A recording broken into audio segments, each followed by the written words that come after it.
Hi, good evening, everybody. Bonsoir à tous et toutes. Wonderful to see you all. C'est magnifique de vous voir toutes It et makes me tous. happy to see all the Cela me rend familiar heureux de names, vous voir, familiar faces. de voir tous ces noms qui sont familiers, ces visages familiers. On the weekly basis in every teaching, many of you are able to attend. I'm very happy for Beaucoup that. d'entre vous It's to keep parviennent this à participer pratiquement chaque semaine. Et je suis très heureux de maintenir ce contact, media, ce so I'm very, soutien very happy. par le biais de So ce this média is, qu'est Internet. in a way, kind of related with the topic of the tonight also. D'une certaine manière, ceci est lié à notre thème du soir, c'est-à-dire nourrir nos forces et pas nos faiblesses. Car tous ces liens, tous ces petits messages, toutes ces sources d'inspiration que nous nous envoyons les uns les autres, ceci renforce, ceci nous permet de ressentir nos forces et notre bonté. Et c'est exactement le thème de ce soir. D'abord, je veux commencer par expliquer un petit peu comment est-ce qu'on fait pour nourrir nos faiblesses. Parce que dans la vie quotidienne, il y a tant de façons, de manière consciente ou inconsciente, par nos humeurs, nos rêves, notre sommeil, et nous nourrissons nos faiblesses. Nous nourrissons nos douleurs. Mais pour que nous puissions nourrir nos forces, il nous faut être un petit peu plus conscients, il nous faut faire des efforts, il nous faut nous concentrer un peu plus. Ceci nous demande de l'attention, de la conscience. Généralement, comment est-ce que nous nourrissons nos faiblesses?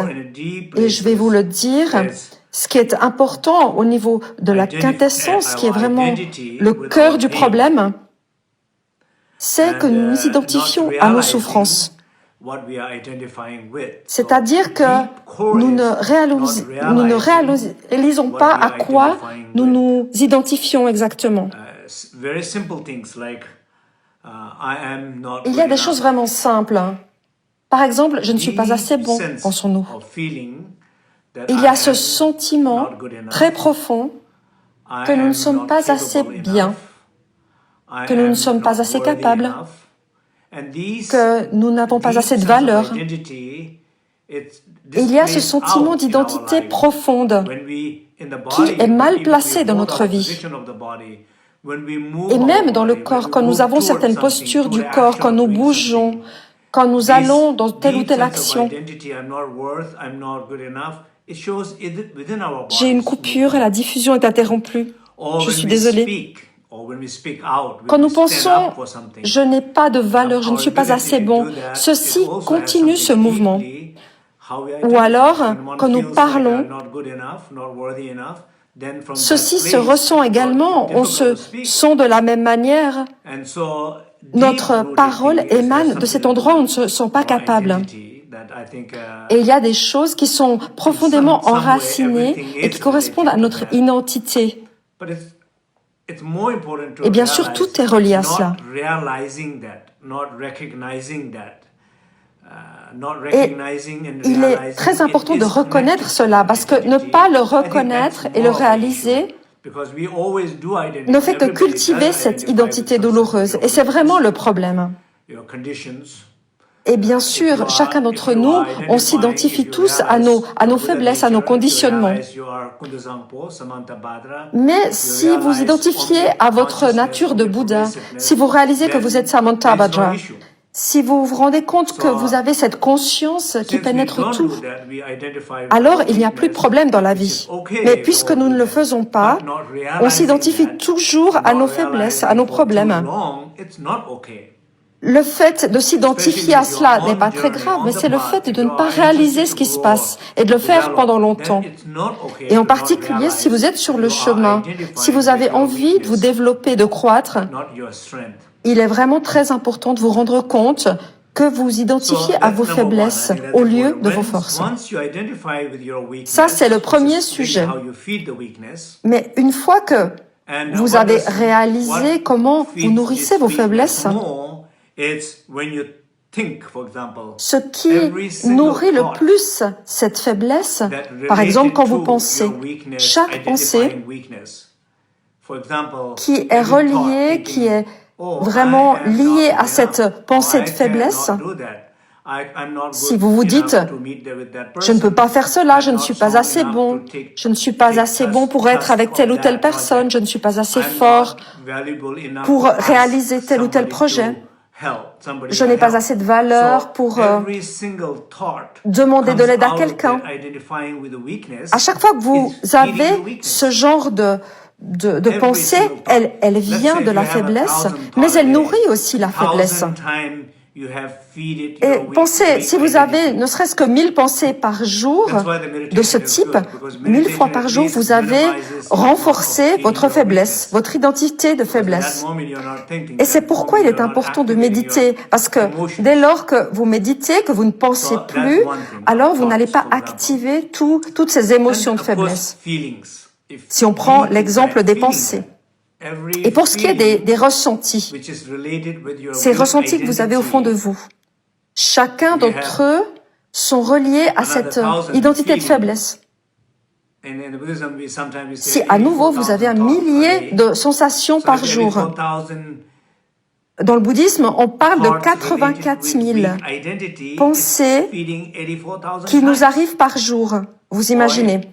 Alors, imaginez que si vous avez ce genre de pensée 84 000 fois par jour, cela nourrit toujours votre faiblesse, votre identité de faiblesse. De même avec les émotions.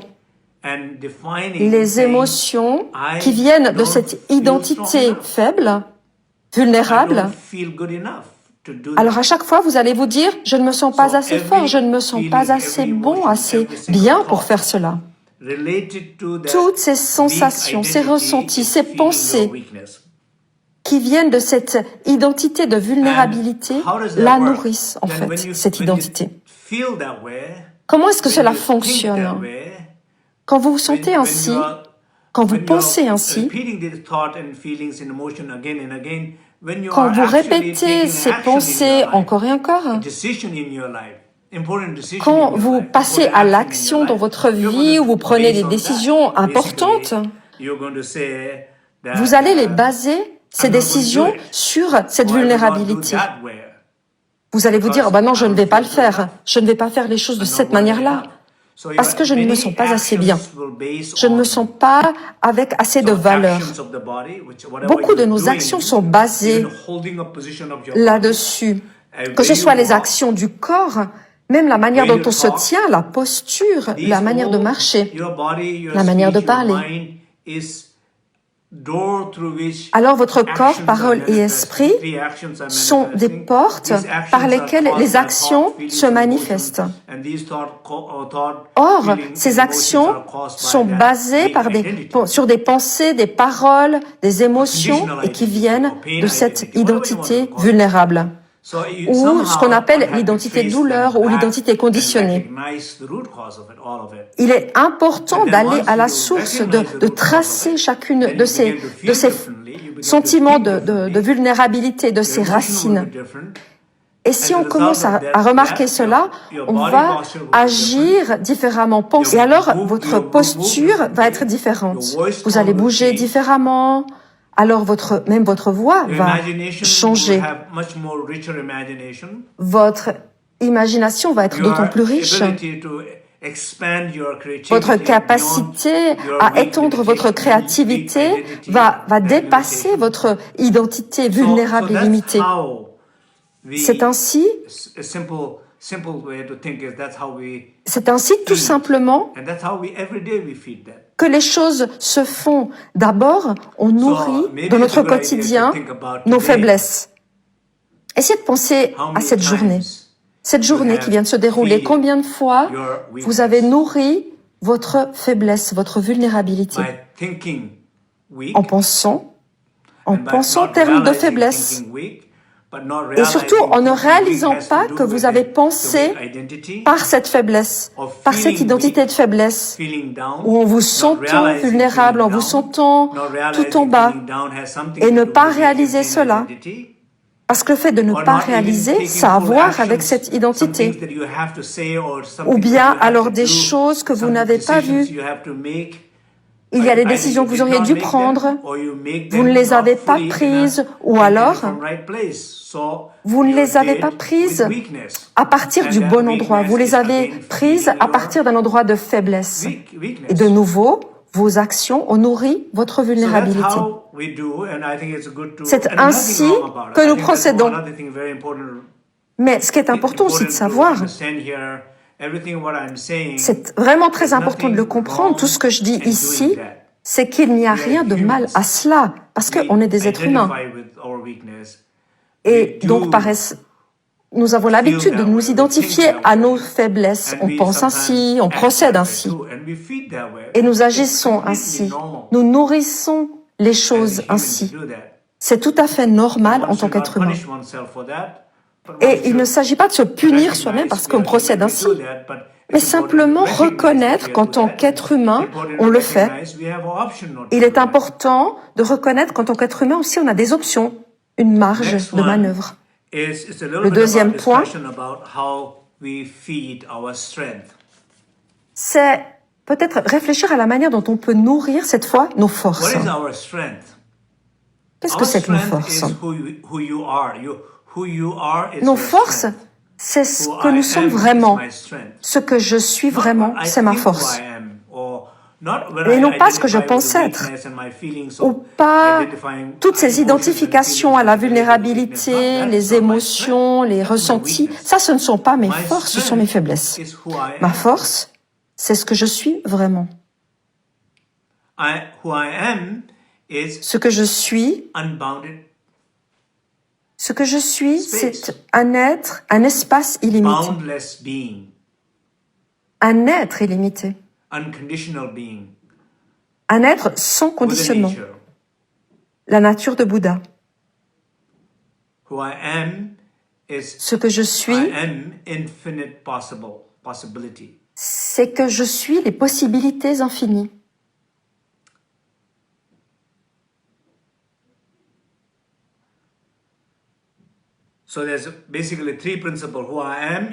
Donc, il y a trois principes. Ce que je suis en termes d'espace, et ensuite, il y a la vue, tawa.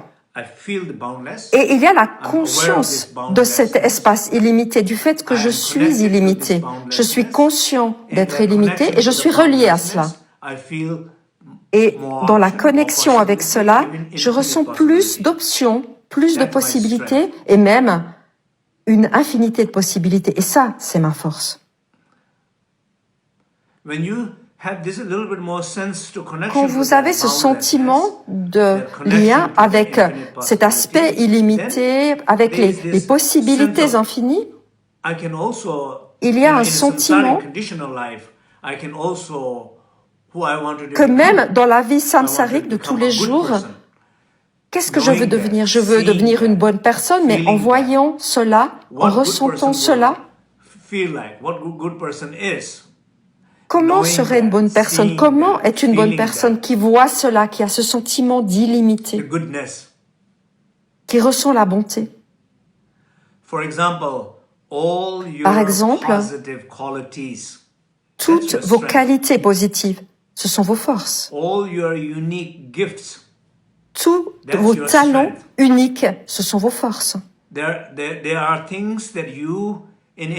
y a des choses que dans tous les moments de votre vie, dans toutes les relations, dans toutes les situations, même au travail, vous êtes unique. Vous avez des qualités uniques. Vous avez aussi des occasions uniques de faire quelque chose, de servir d'une manière spécifique, pas comme les autres le feraient. Et les autres vous le disent, ils vous disent à quel point vous êtes super. Les gens vous disent à quel point ils ressentent un lien avec vous, à quel point vous les avez aidés. Quoi que ce soit, vous l'entendez des autres. Vous avez des talents uniques. et vous le ressentez. Quand vous ouvrez vos sens, vous allez entendre, vous allez avoir la perception de vos talents uniques. Et les gens vont vous le dire. Et il est très important d'y mettre une attention. Par exemple, si vous regardez, vous observez votre vie telle qu'elle est en ce moment, tout ce que vous avez accompli, toutes les choses que vous avez obtenues, gagnées, qu'il s'agisse de fortune, de respect, d'amour, quoi que ce soit, tout cela, vous l'avez obtenu parce que vous avez utilisé, exercé votre don unique et vous étiez ouvert. Et vous avez vu ces dons et vous étiez vraiment dedans. Vous les avez manifestés et c'est pour cela que vous les avez et que vous avez gagné quelque chose de cela. Mais d'un autre côté, il y a probablement des tas de choses que vous n'avez pas, que vous n'avez pas obtenues et qui sont pourtant des possibilités infinies. Et la raison pour laquelle vous n'avez pas ça, vous n'avez pas obtenu cela, que vous ne les avez même pas réalisées, ces choses, c'est parce que vous n'êtes pas ouvert à cela. Votre identité vulnérable vous a dit, là, c'est ta limite et tu ne peux pas aller au-delà. Tu ne peux pas avoir de réalisation au-delà. C'est ton niveau de réalisation. Et c'est votre faiblesse qui vous dit ça. Vous l'avez créé vous-même, hein, cette limite. Mais cette limite n'existe absolument pas. Ce que vous avez, vous l'avez obtenu parce que vous y avez cru. Et ce que vous n'avez pas, c'est parce que vous n'y avez pas cru. Tous les gens qui ont obtenu quelque chose étaient ouverts à obtenir. Et ce que les gens n'ont pas obtenu, c'est parce qu'ils n'étaient pas assez ouverts ou pas ouverts du tout pour l'obtenir. Comment est-ce qu'on nourrit les choses? Comment est-ce qu'on peut renforcer, nourrir nos forces? Il paraît important de se concentrer dans la vie. Je le dis, j'insiste tous les jours de notre vie. Je vous rappelle que votre talent, c'est d'être unique. Et ces choses que vous avez déjà, les gens vous disent que vous l'avez et vous le ressentez. Et ça, c'est votre talent, c'est votre don. Mais il y a bien plus de choses que vous pouvez obtenir, bien plus de talents que vous pouvez expérimenter. Et ceci en nourrissant vos forces au lieu de vos faiblesses. Mais nourrir ces forces, c'est une routine à avoir tous les jours, absolument au quotidien. Vous vous levez le matin.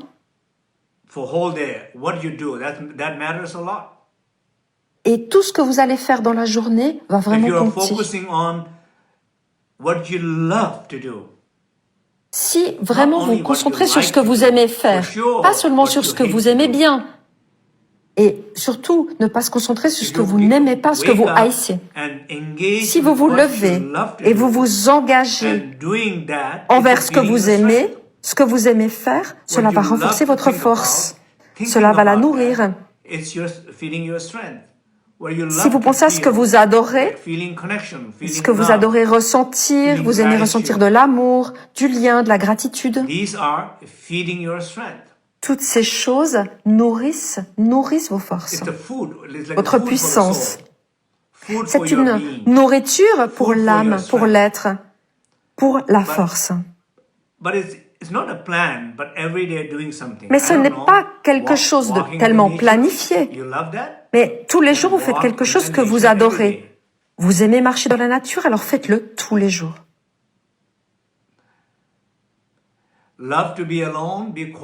Vous aimez être seul, être tranquille. À certains moments, faites-le, soyez seul. Vous aimez écouter de la musique. Vous adorez écrire, alors écrivez. vous adorez vous relier aux autres, aux gens, alors faites-le. You know, nowadays, if you look in our world, de nos jours, si on regarde notre monde, il est très polarisé ce monde. D'une manière, au point de vue politique ou sur les réseaux sociaux, il y a tellement de conflits de tous les côtés. On le voit dans les réseaux sociaux, les gens, tous les jours, ils s'engagent dans quelque chose de négatif. Il y a tellement une longue liste de choses qu'ils peuvent écrire, desquelles ils peuvent se plaindre. Je ne veux pas dire que les gens ne doivent pas s'exprimer, écrire ou autre, ou ne pas essayer de discuter de problèmes. S'il y a un problème, il est important de le résoudre. Mais pour le résoudre, on a besoin d'une attention particulière. Et l'attention, c'est de regarder à qui on parle, comment on parle, et de quelle manière on le fait, plutôt que de balancer littéralement tous ces ressentis face à des inconnus. Parce que ça renforce notre faiblesse. On s'engage alors avec la partie obscure de nous-mêmes. Mais si on a envie de s'engager, dans la partie obscure de nous-mêmes, il faut en être conscient alors. C'est toute cette idée. Comment est-ce qu'on nourrit les choses, la force par exemple? Plutôt que de dire ce que les gens devraient faire ou ne pas faire, je vais vous parler de moi. C'est un bon endroit où débuter plutôt que de juger les autres. Moi, je m'engage dans des choses simples. Je fais une promenade. Je fais un petit peu de travail artistique. J'écris des poèmes, des pensées, où je pense à certaines choses, de quoi je vais parler, dans un enseignement. Et ceci, alors, nourrit ma force. Et c'est donc de la joie. J'essaie de voir où il y a de la joie, ce que je vais faire, ce que je vais partager. Ce que je vais partager ce soir sur Facebook, par exemple. Et ça, je le fais pendant des heures. Mais c'est une joie. Parce que ceci nourrit ma force. Ou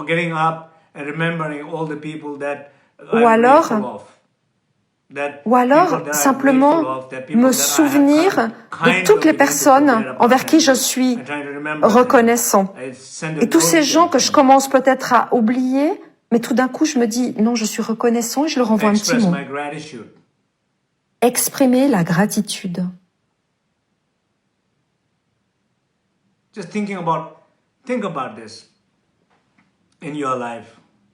Pensez à ceci dans votre vie. Il y a tellement de gens magnifiques que vous avez dans votre vie. Pensez-y. Combien de personnes vous adorent? Combien de gens vous apprécient? Combien de gens vraiment ont envie de prendre soin de vous et s'inquiètent pour vous? Combien de gens sont prêts à vous aider?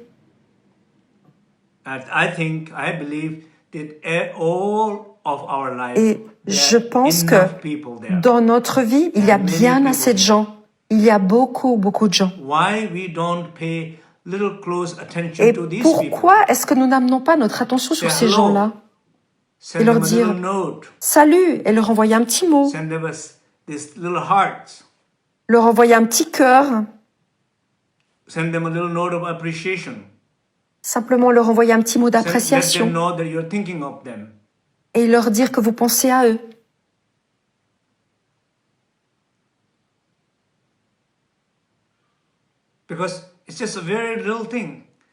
Parce que c'est quelque chose de tout petit. Mais en réalité, c'est très important. C'est ainsi que l'on engage son esprit du bon côté. Il ne s'agit pas d'être naïf et de ne pas reconnaître, par exemple, quand les gens sont méchants avec vous. C'est quelque chose qu'on doit toujours reconnaître. Mais si les choses viennent du bon endroit, avec la bonne énergie, même si vous amenez votre énergie vers d'autres gens, ça va certainement les amener petit à petit à se comporter mieux. Parce que la colère ne peut gérer la colère. L'ignorance ne peut pas clarifier l'ignorance. Mais la sagesse, elle, peut purifier l'ignorance. Et l'amour peut tout à fait transcender la colère. Et la joie peut bien sûr transcender la tristesse. Et c'est ainsi que nous nourrissons les choses.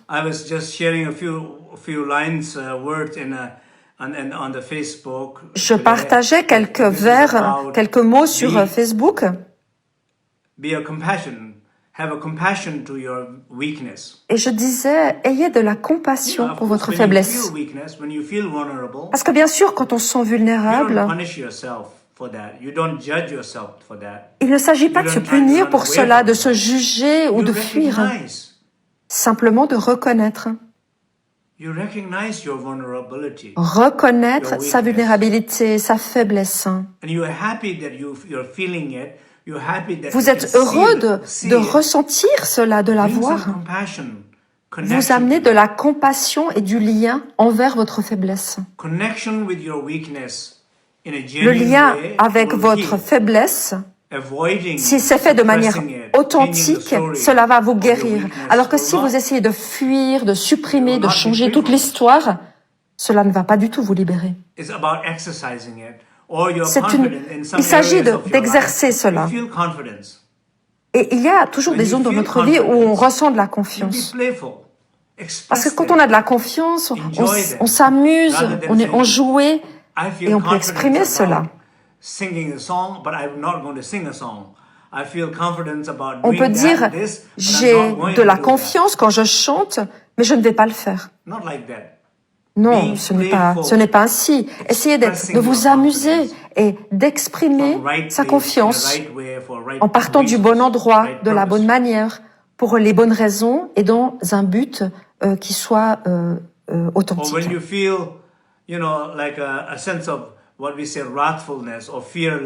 Quand on parle de la colère, quand on parle de la peur, ou si on pense à toutes les qualités à l'opposé d'indestructibilité, de la même manière, ceci s'exerce.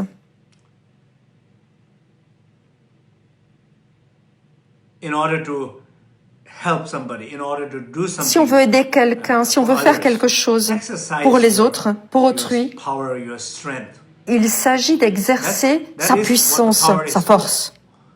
Parce que c'est à ça que sert la puissance. C'est de l'exercer et d'aider. Si ce n'est pas le cas, un beau jour, nous n'aurons plus aucune force. Nous perdons notre force, nous perdons notre clarté d'esprit, la force de notre corps et toutes ces choses.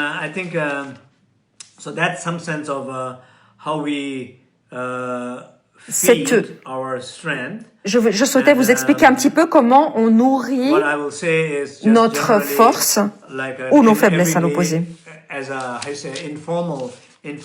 Donc je vous recommande de faire ces méditations, ces pratiques informelles tous les jours dans votre vie quotidienne et de vous engager ainsi au quotidien, de vous engager physiquement, de vous engager personnellement, en marchant, en faisant des prosternations,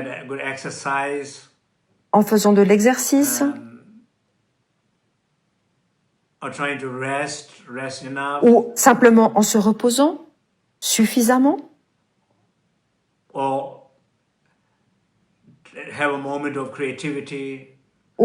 en passant un moment à créer, en écrivant des poèmes, en écrivant quelque chose, ou si vous êtes dans une humeur créative, de réaliser un projet avec autrui,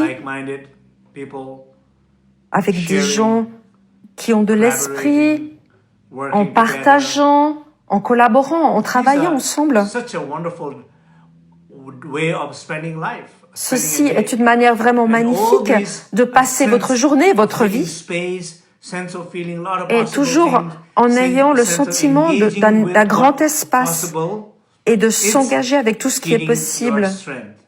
Et ceci va définitivement nourrir votre force. Et vous devriez le faire tous les jours, absolument tous les jours, au moins quelques heures par jour. Peut-être que, et pas dans un esprit où vous vous levez et vous vous dites « je n'ai pas envie d'aller au travail, mais j'y vais, je ne veux pas parler avec cette personne, mais je ne veux pas le faire ». Si vous faites ainsi, vous ne nourrissez pas votre force, mais votre faiblesse.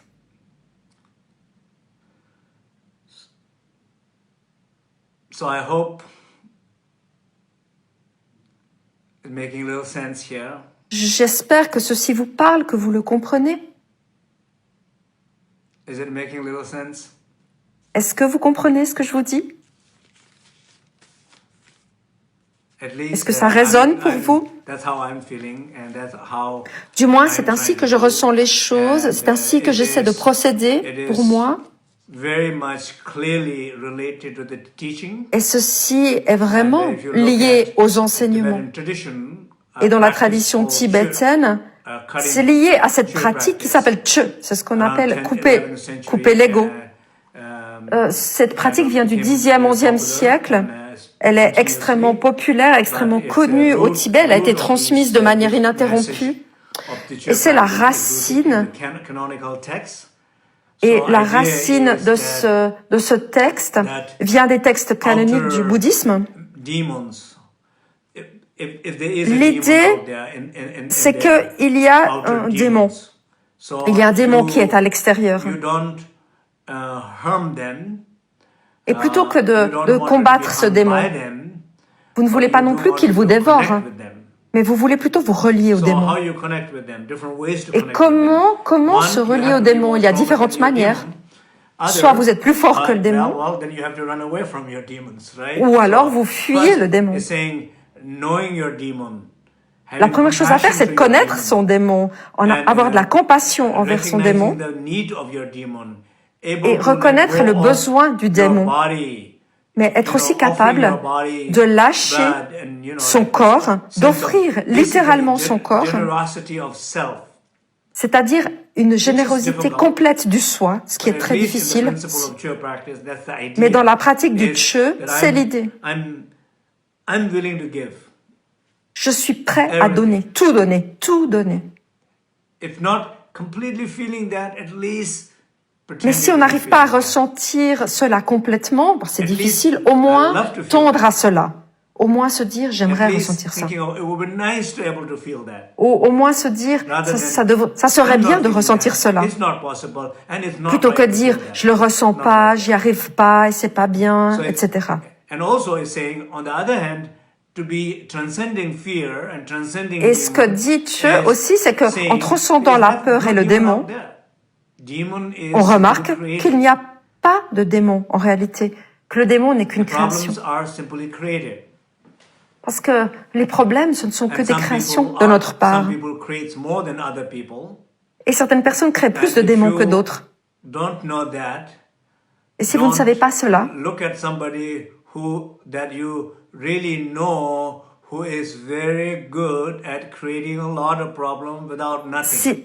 alors ne regardez pas.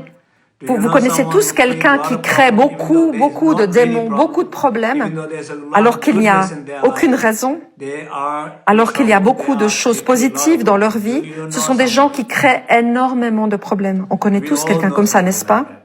On connaît tous une personne de ce type. Pouvez-vous penser qu'une personne voit vos problèmes, vos vues, de la même manière et se dit de vous, cette personne, elle crée à nouveau un problème. Pouvez-vous imaginer les Bouddhas et Bodhisattvas qui discutent entre eux, qui vous regardent et qui se disent « Oh là là, regarde cette personne, elle recommence encore aujourd'hui. »